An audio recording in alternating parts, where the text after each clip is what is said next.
Welcome back to the ClassyJS Devlogs. This is ClassyJS Devlog number 8. If you're new to ClassyJS or you'd like to follow along with the progress we're making, check out the previous devlogs linked in the description. If you'd like to download ClassyJS, the link is also in the description, or you can go to classyjs.com. In the last devlog, we learned about getters and how they provide read-only access to information. We also learned how they can modify information or do extra checks on information before it is returned. Today we'll go over their closely tied sibling, setters.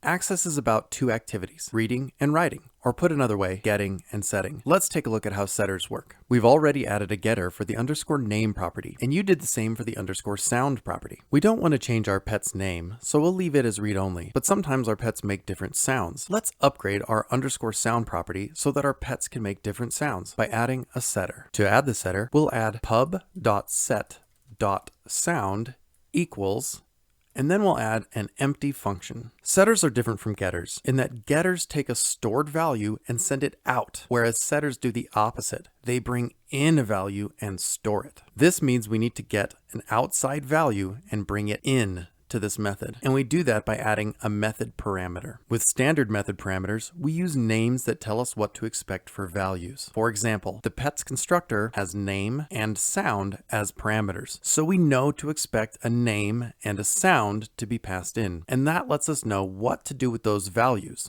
Unlike normal methods and normal parameters that we name so we know what's coming in, setters only receive one parameter, and it's already clear what's coming in because of the name of the setter itself.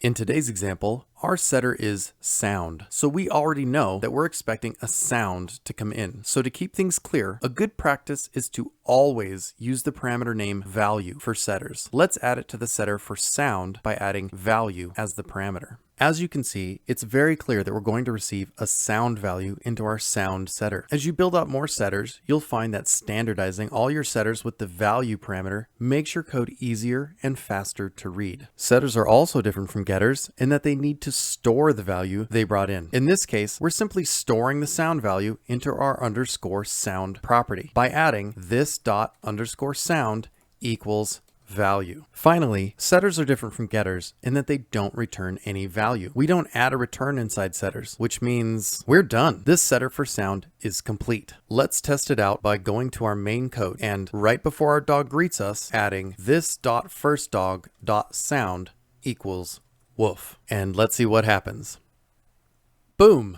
It worked. We can now set the sounds our pets make, but if all we're doing is directly setting the value, why not just make sound public? Why go to the trouble of getters and setters? Since setters are methods, we can do more than simply set the value passed in. We can now modify the value passed in or perform validation. Let's upgrade the setter by going back to our pet class and forcing the value passed in to be lowercase by adding value equals value dot to lowercase. Let's test this. In our main code, we passed in woof with a capital W. Let's take a look at what gets output now. Boom! It worked. Sounds are now forced to be lowercase. Next, let's only allow our pet to make specific sounds. We can do this by performing a simple test. Let's add if value does not equal woof and value does not equal bark and value does not equal growl, return. With this, we're saying that the only values allowed are woof, bark, and growl. If one of those isn't passed in, we won't set it. We'll just return. This is really powerful because now we're only allowing selective setting of our values and keeping our data clean. As the saying goes, garbage in, garbage out. And now we're making sure no garbage comes in. Let's test this by going to our main code and changing what we're setting our sound to. Let's change the sound to roar. Then we'll go back to the browser and refresh. Boom!